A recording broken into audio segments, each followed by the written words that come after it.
Muy bien, hoy vamos a hablar sobre la contracción del músculo esquelético. Nosotros en las clases anteriores habíamos visto, primero hablamos sobre el medio interno, el medio que rodea a las células. Dijimos que tiene que estar en condiciones adecuadas para que la célula pueda sobrevivir y realizar sus funciones metabólicas y biológicas. Dijimos que es un medio líquido, ¿sí? Las células son como peces en una, ¿cómo ustedes le llaman a la pecera? Um aquário, peixes no aquário, onde tem que ser colocada comida, tem que ser trocada água, tem que ser oxigenada, tudo isso. Da mesma forma vivem as nossas células.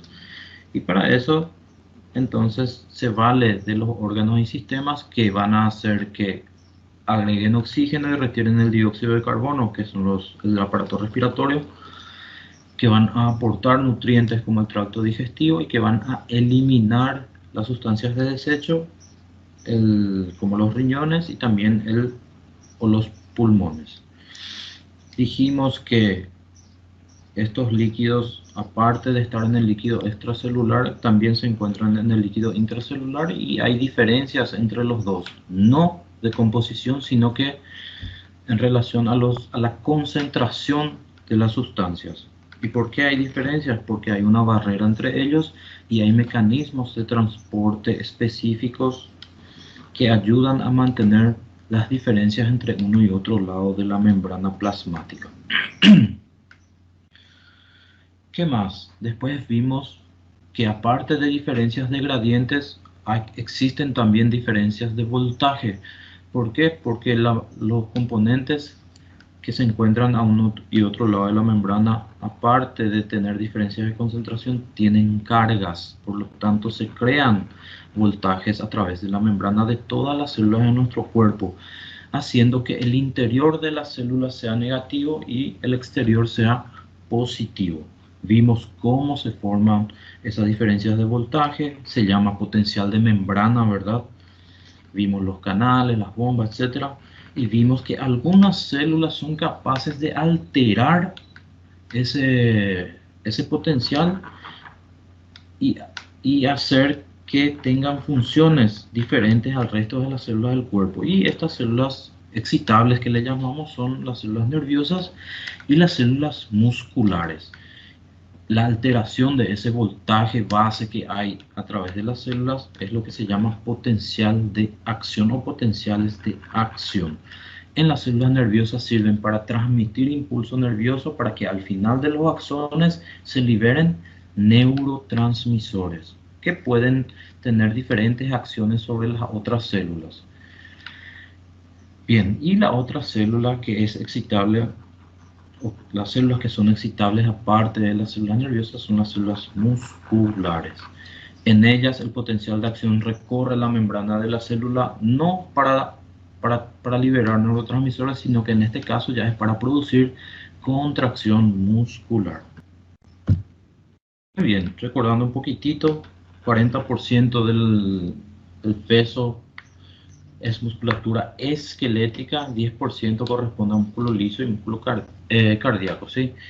El músculo esquelético rodea a las articulaciones y a los huesos, a los miembros apendiculares y en el tronco del cuerpo, que producen los movimientos voluntarios. Características histológicas: son células grandes, alargadas, son multinucleadas y tienen las famosas estriaciones transversales que vamos a ver ya enseguida por qué. ¿Qué más? Son células que terminan en tejidos tendinosos, ¿verdad? Que unen los músculos a los huesos. Los tendones sirven para soportar las fuerzas de tensión que ejercen los músculos sobre ellos, y la unión la unión que pasa encima de la articulación sirve para producir movimiento.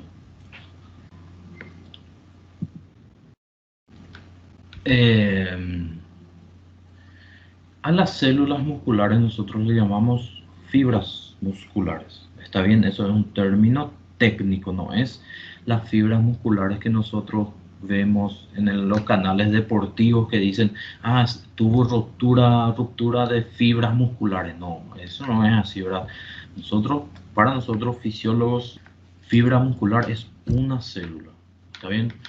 Entonces, estas fibras, dijimos, son largas, tienen inervación individual, o sea, cada fibra muscular que se puede contraer, se contrae porque tiene inervación y tiene una sola inervación motora y generalmente es en su punto medio, ¿sí? Otros términos técnicos que tenemos que adoptar a los músculos es el sufijo lema, ¿sí? Sarcolema, ¿cómo se llama el otro? Sarcoplasma. Sarco en realidad es la palabra, el sufijo que significa músculo. Sarcolema se refiere a la membrana plasmática, sarcoplasma al citoplasma de la célula, ¿verdad? Y características histológicas otra vez, tiene una cubierta externa que hace que esté anclada o relacionada con las fibras musculares que están al lado de ellas. Está compuesta por polisacáridos y colágeno. Como dijimos, en cada extremo se fusiona con una fibra tendinosa que le une a los huesos. Ok, este tejido conjuntivo del que hablamos, ¿sí? Que se encuentra por fuera, ¿verdad? Que une a las otras fibras, entonces es el famoso endomicio, perimicio y epimicio que estudiamos en histología. Y características moleculares ahora internas dentro de la célula. Las células musculares se contraen, ¿por qué? Porque tienen filamentos contráctiles, que son básicamente dos, la actina y la miosina. Cualquier cosa que se mueva en el organismo significa que tiene actina y miosina. Cualquier célula que se pueda mover probablemente va a tener actina y miosina. Los cilios, por ejemplo, en las células del aparato respiratorio, tienen actina por lo menos y miosina un poquitito, ¿sí? O sea, todo lo que tenga capacidad de moverse va a tener proteínas contráctiles. Acá vemos, por ejemplo, que existen 1500 filamentos de miosina y 3000 de actina. Básicamente yo quiero que ustedes sepan que las células musculares tienen esa capacidad contráctil porque tienen actina y miosina. Las fibras musculares esqueléticas tienen las estriaciones transversales porque la organización entre estas miofibrillas es bastante regular, tiene un patrón y coinciden exactamente a lo largo de toda la fibra muscular, por eso es que se ve un patrón estriado cuando observamos en el microscopio. Y estas líneas que observamos, las estriaciones, tienen nombres y se llaman bandas I o bandas isotrópicas o bandas claras, que contienen solamente filamentos de actina, y bandas A o bandas anisotrópicas o bandas oscuras que contienen filamentos de miosina y actina. Básicamente las bandas I o bandas claras se debe a que en esa línea, en esa estriación, en esa banda clara solamente tenemos filamentos de actina, que son filamentos finos, ¿sí? Entonces, al estar superpuestos uno encima de otro y mirando desde lejos, observando desde lejos, es bastante claro, casi transparente en relación a las que están al lado, que son bandas oscuras o bandas A. ¿Qué hay en las bandas oscuras? Filamentos de miosina principalmente, que son filamentos gruesos, y al estar superpuestos uno encima de otro y mirando desde lejos otra vez, da un aspecto de ser una línea, una banda mucho más oscura que la otra, y se van intercalando así, banda clara, oscura. ¿Estamos? Entonces, histología, repaso de histología. Entonces, la contracción existe porque hay una interacción entre actina y miosina. La unidad básica, menor unidad contráctil de la célula, ya saben que se llama sarcómero, se extiende desde un disco Z hasta otro disco Z.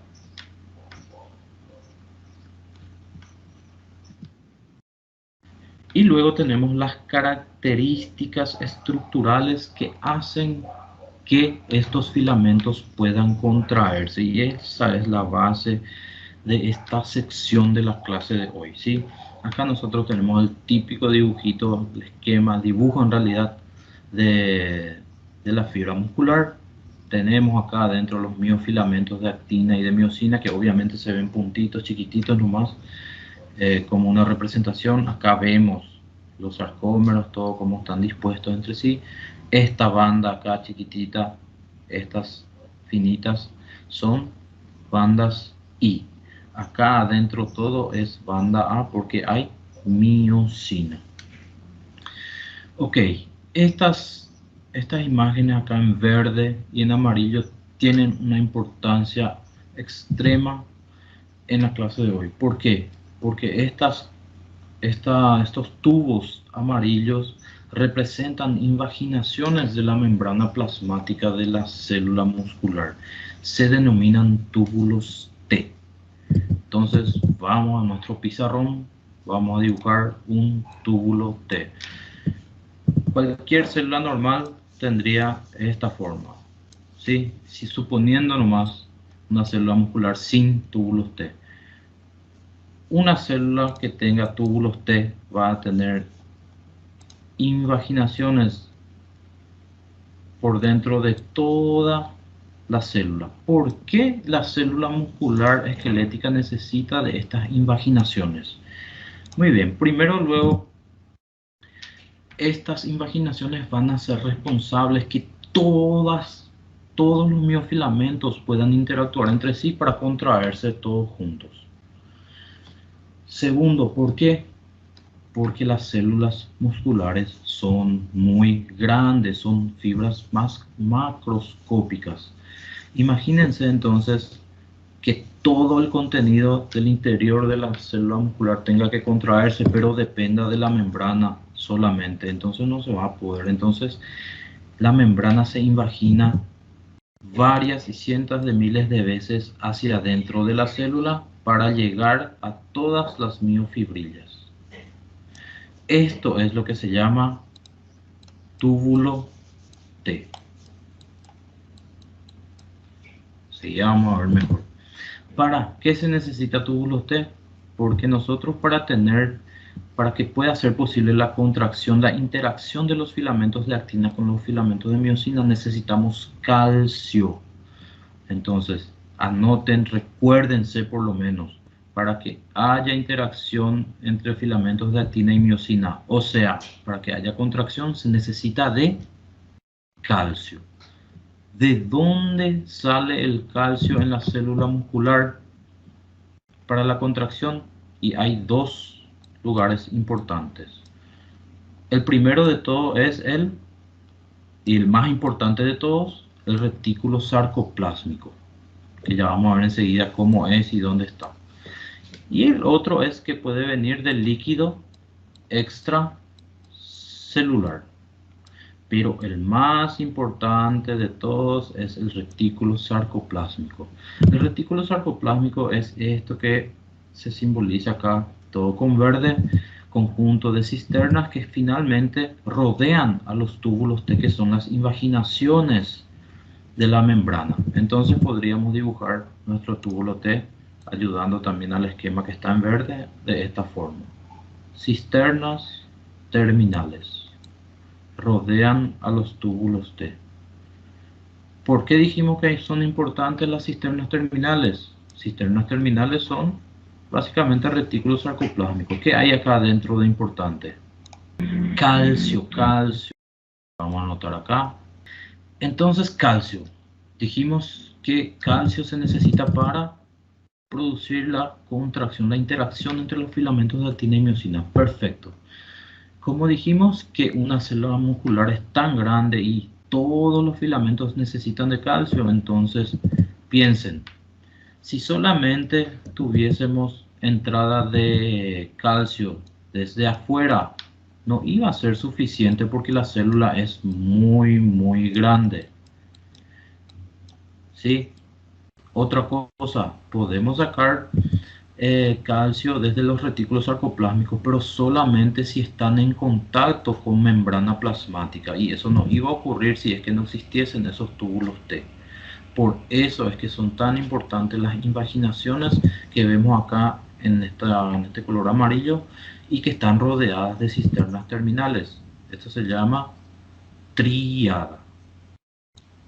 ¿Se acuerdan? Esto es lo que es tríada.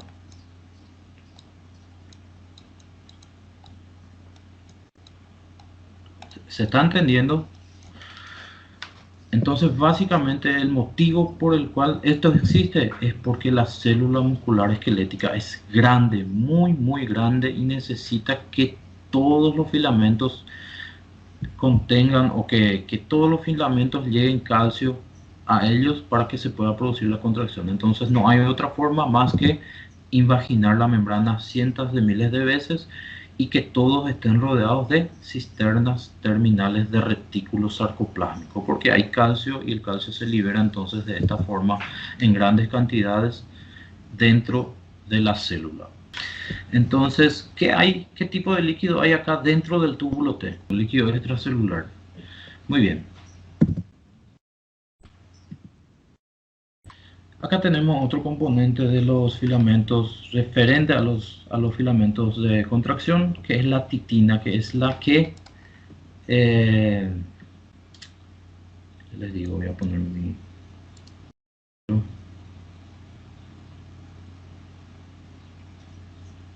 esta, que es la que mantiene en posición y que la que organiza y que puede mantener estos sarcómeros en su lugar y pueda tener estos patrones de estriaciones de bandas claras y bandas oscuras. Entonces esa es la titina, eso nomás.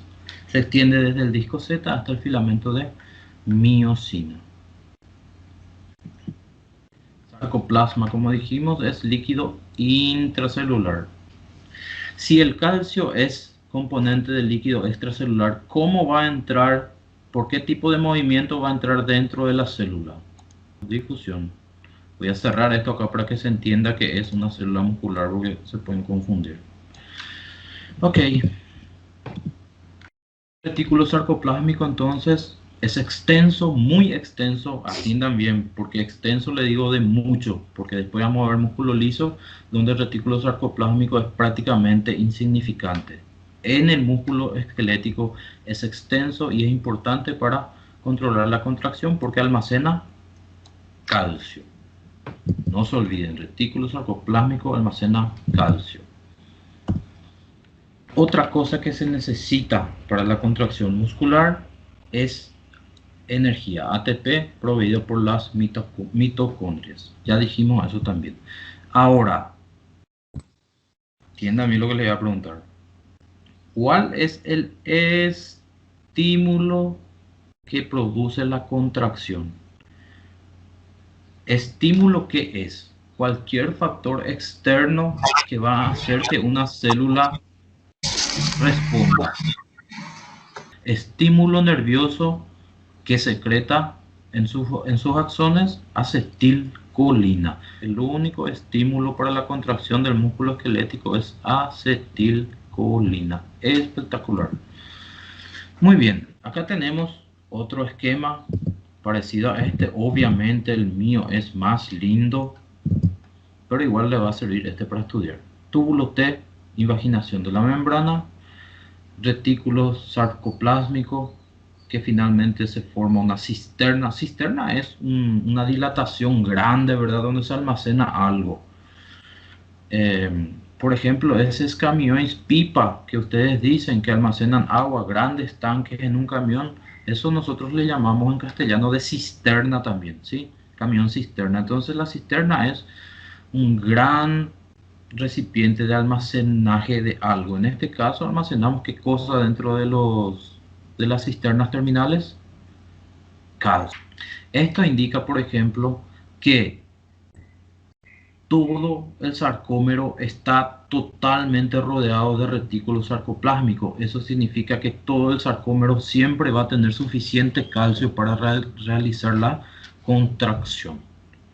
Filamentos finos o delgados son de actina, filamentos gruesos son de miosina.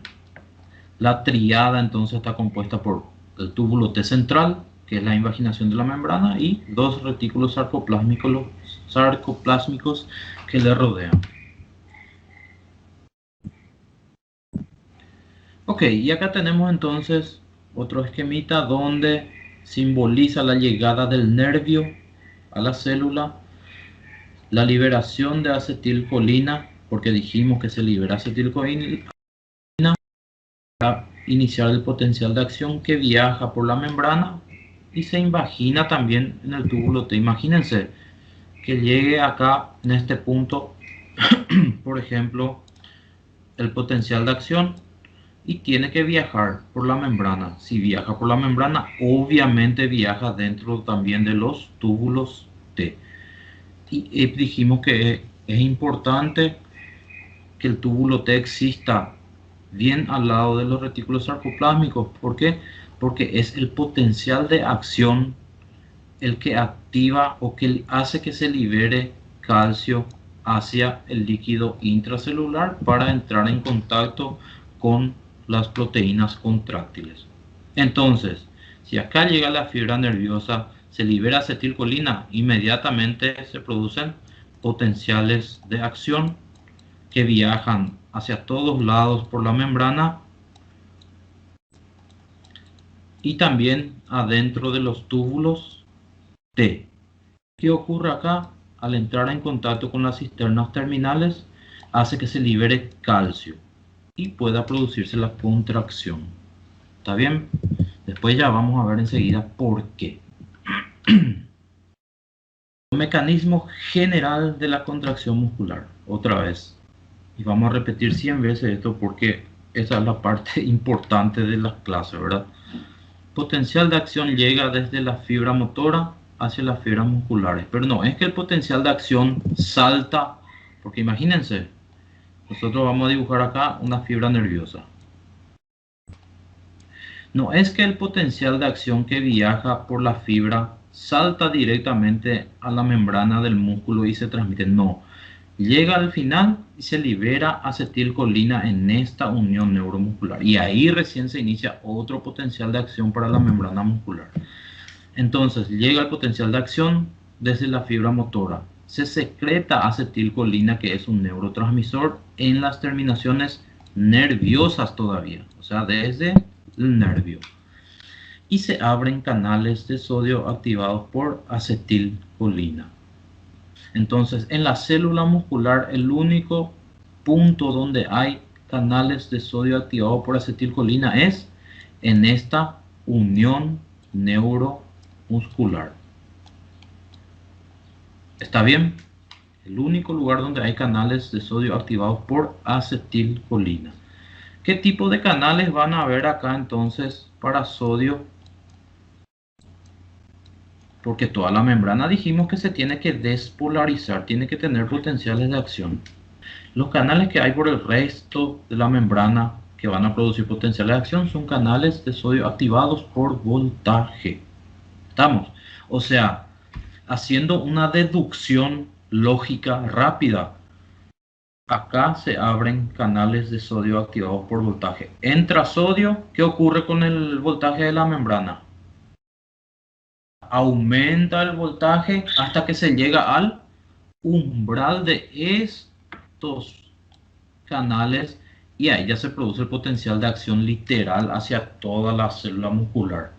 Entonces piensen, si acá se libera acetilcolina y se activan canales de sodio, obviamente va a entrar sodio dentro de la célula para aumentar el voltaje, para activar a los receptores, a los canales de sodio activados por voltaje.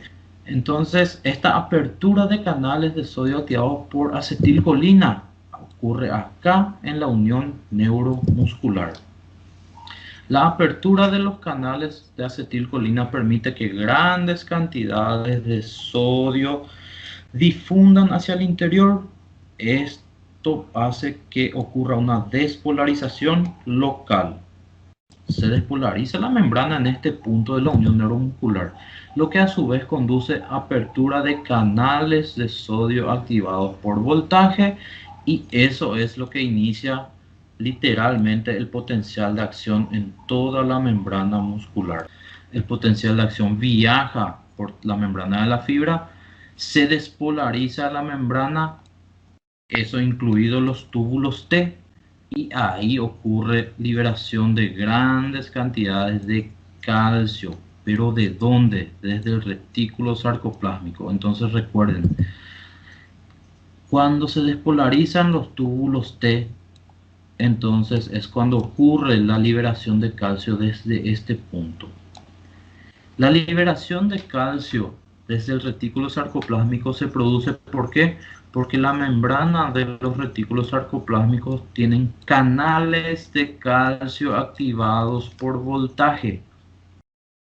¿Estamos? Entonces, otra vez, ¿por qué sale el calcio? ¿Por dónde sale el calcio desde el retículo sarcoplásmico hasta el líquido intracelular?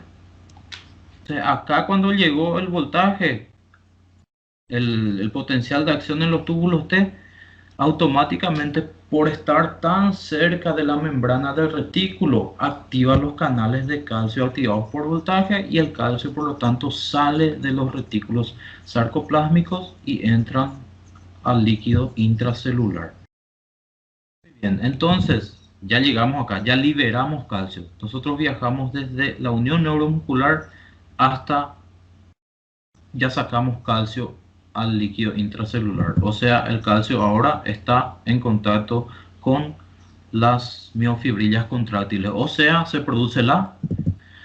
inician entonces las fuerzas de contracción que vamos a ver enseguida cómo funciona, pero hasta ahora calcio inicia la contracción. ¿Qué tiene que ocurrir para que termine la contracción? O sea, que se produzca la relajación. Ese fenómeno se denomina secuestro del calcio. ¿Estamos? Ahora, mi pregunta es, ¿qué tipo de movimiento hace el calcio para volver al retículo sarcoplásmico? Transporte activo, o sea, vamos a necesitar de bomba de calcio. Muy bien. El secuestro de calcio entonces hacia el retículo sarcoplásmico hace que termine la contracción. Para eso vamos a necesitar obviamente de bombas de calcio. Ustedes van a leer que tiene una cabeza, tiene una cola, que tiene subunidades. Todo eso ya se estudió antes en biología, en histología. Ahora lo que interesa saber es que la cabeza tiene actividad ATPasa. ¿Qué significa que tiene actividad ATPasa? Que es capaz de extraer la energía del ATP. ¿Estamos?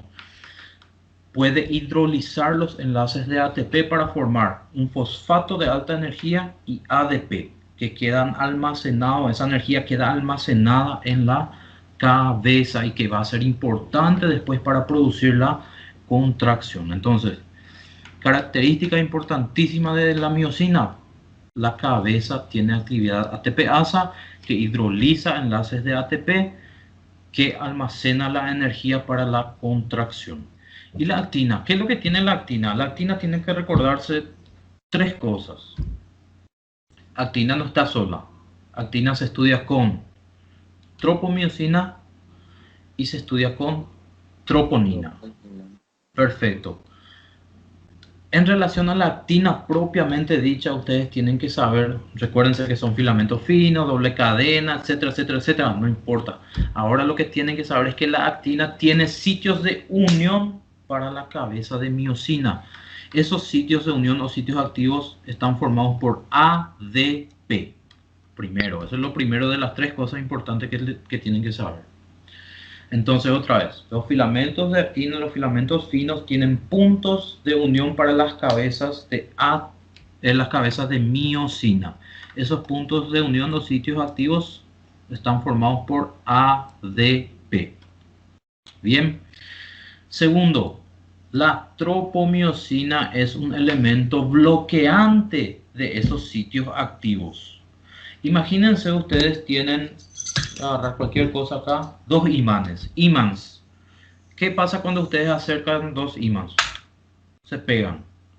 ¿Sí? ¿Qué pasa si ustedes ponen una goma, cualquier cosa entre los dos imanes? No va a pasar nada porque está bloqueado el efecto. Ese bloqueante es es el efecto producido por la tropomiosina que se enrolla junto con la actina y cubre esos puntos activos. O sea, si no hay puntos liberados, entonces no hay contracción. Ese es el segundo punto. Y el tercer punto es que el regulador de la actividad de la contracción está dada por el complejo de las troponinas, que son complejos globulares de 3 subunidades, que son troponina C, la troponina T y la troponina I. La troponina I tiene relación de unión con la actina.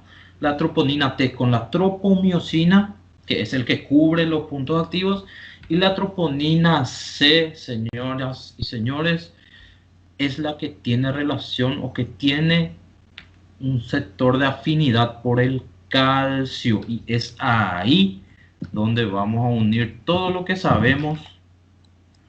Nuestro calcio se va a unir y va a iniciar la contracción. Entonces, ¿qué hace el calcio para que haya contracción? Se une a la troponina C. Y la troponina C es el que controla la contracción muscular. La troponina C, al unirse con el calcio, y como obviamente toda la troponina está unida a la tropomiosina y a la actina, hace que la tropomiosina libere los puntos activos.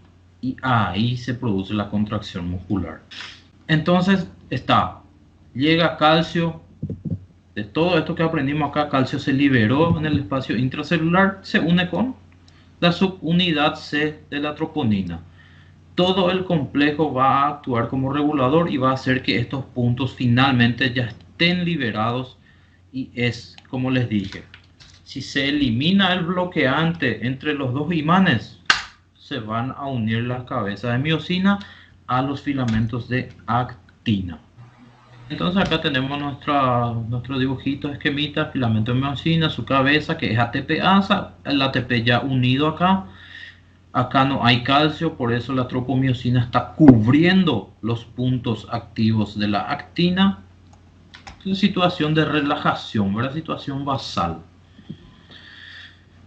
¿Por qué los filamentos de actina se deslizan entre los filamentos de miosina? O sea, lo que ocurre es que están en esta disposición y cuando ocurre la activación, cuando hay la liberación del calcio, se mueven de esta forma de manera que todo el músculo se acorta en dirección longitudinal.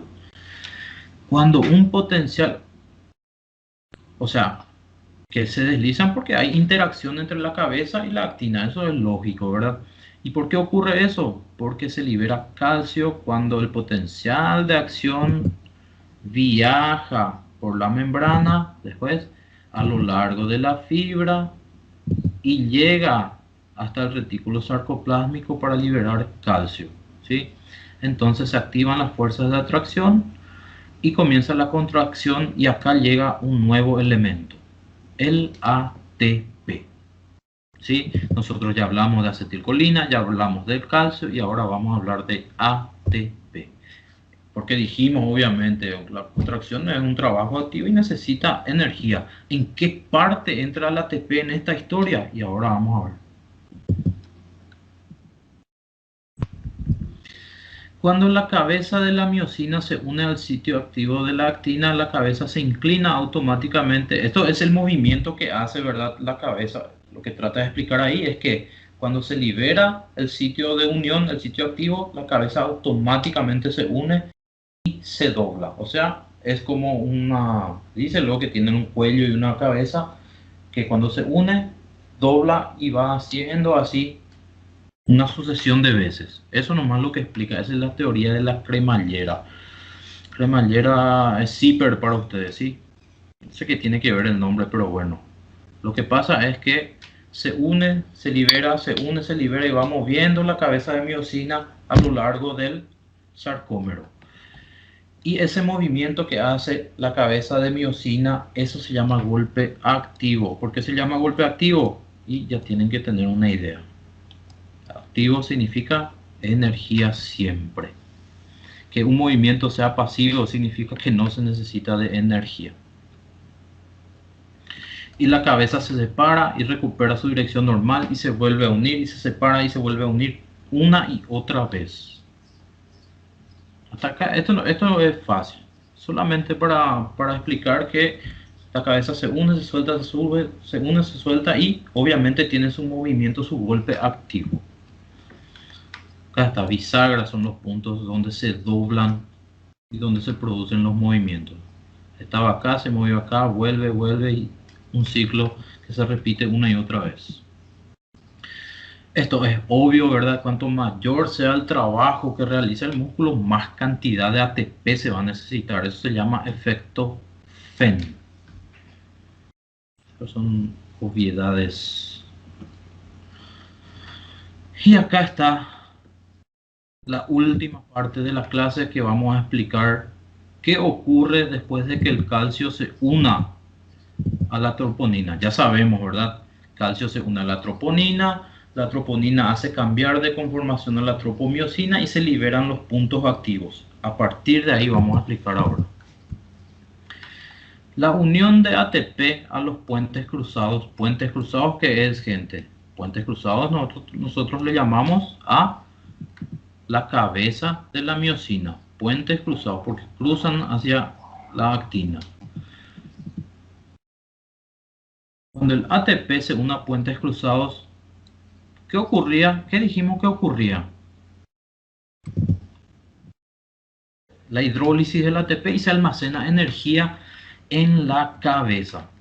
Escisión significa hidrólisis, romper significa también quebrar los enlaces del ATP para transformar en ADP y fosfato que quedan unidos a la cabeza.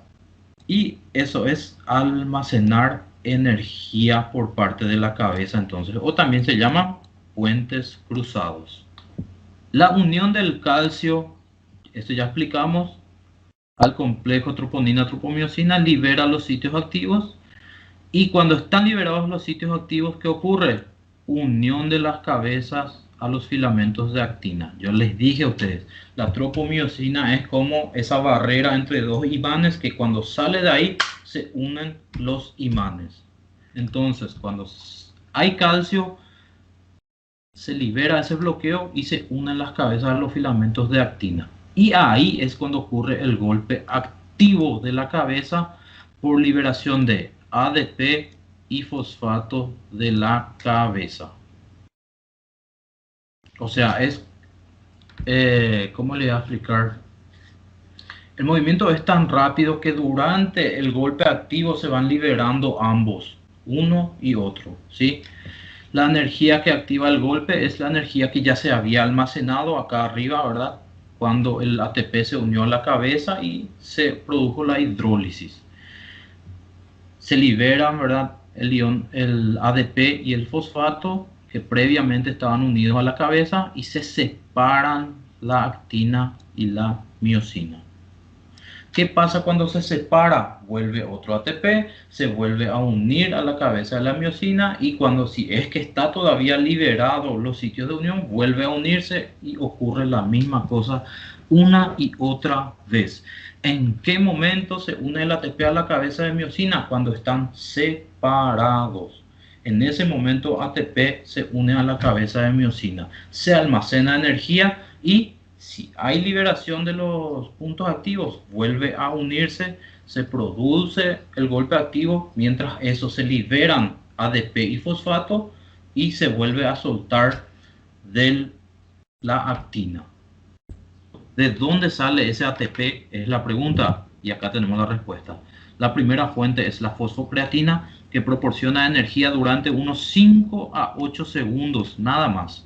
Después ya tiene que haber otra fuente de energía que es la glucólisis del glucógeno, que es un proceso anaeróbico, incluso puede proporcionar energía hasta 1 minuto, un poquitito más.